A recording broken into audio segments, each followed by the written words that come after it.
नमः ऋषभदेवाय धर्मतीर्थ प्रवर्तिने सर्वा विद्या कला यस्मात् आविर्भूतामहीतले।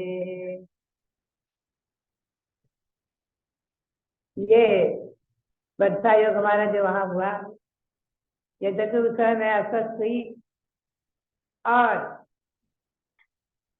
वैद्यों ने, डॉक्टर ने कह दिया आप अब इन्हें नहीं बचा सकते क्योंकि बहुत ज्यादा स्थिति गंभीर है।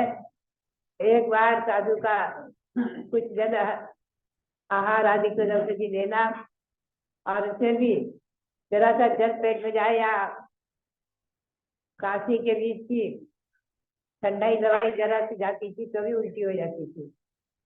ऐसी स्थिति में भी बराबर जो मैंने इंद्र से दधान बनाया हुआ था, मैंने कहा कि मुझे इसकी जयमाला सुनाया करो, मुझे बहुत अच्छी लगती है, प्रिय लगती है। और बराबर सुनाते थे और शांति मंत्र आदि सुनाया करते थे। मेरा उपयोग अपने शरीर की ओर न होकर के तो चिंतन क्या करती थी, आत्मा भिन्न है शरीर भिन्न है, यही तो समय चिंतन का है। यही समय तो चिंतन का है कि आत्मा भिन्न है शरीर भिन्न है। नवे मृत्यु कुतो भीति, नवे व्याधि कुतो व्यथा। जब मृत्यु नहीं है आत्मा को तो डर किसका, अब व्याधि नहीं है पीड़ा किसको आदि चिंतन क्या करती थी। अध्यात्म चिंतन, समय सार का चिंतन चलता रहता था। और यही समय रहता है अस्वस्थता का ही, जब शरीर से भी आत्मा का चिंतन करना। धीरे धीरे श्वास लाभ हुआ और मैंने जो है उस समय कल्पद्रुम विधान लिखना प्रारंभ किया।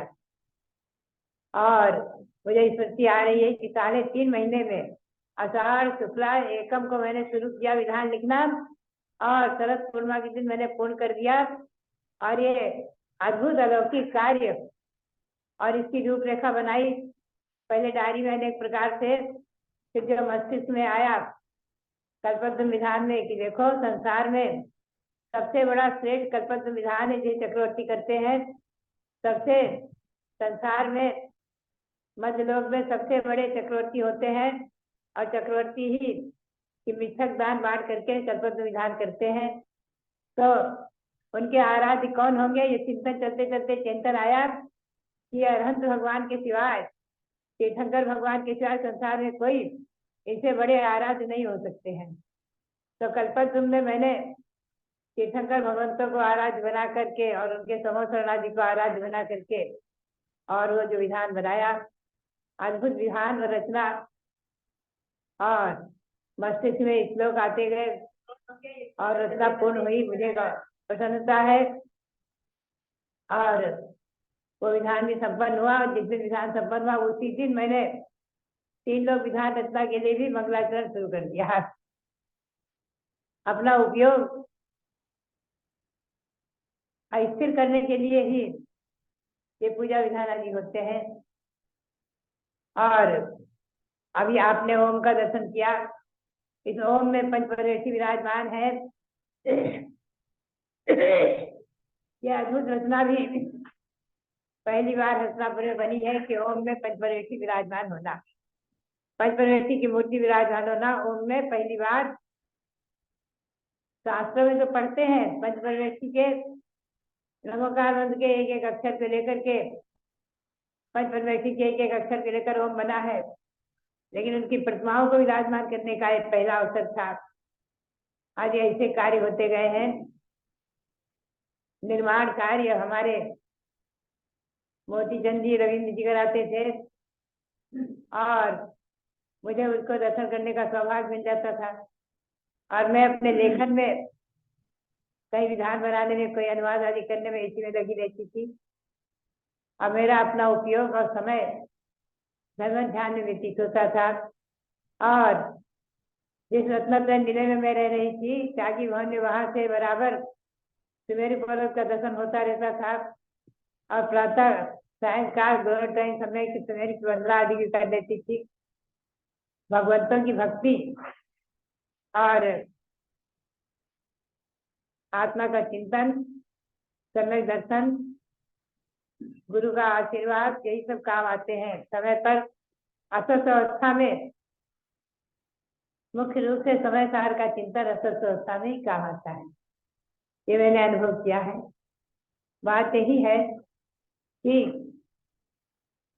मैंने जो भी प्रेरणाएं दी है निर्माण की, प्रायः वो लोकोत्तर ही रही है और प्रथम बार हुई है। जैसे कि जैन भूगोल की रचना, सुमेरु पर्वत, जम्बूद्वीप आदि का निर्माण, उसी प्रकार से ओम, ह्रीम, ओम में पंचपरक्षी विराजमान होना, ह्रीम में 24 भगवान विराजमान होना आदि भी आगम के परिप्रेक्ष्य में इनकी रचना है।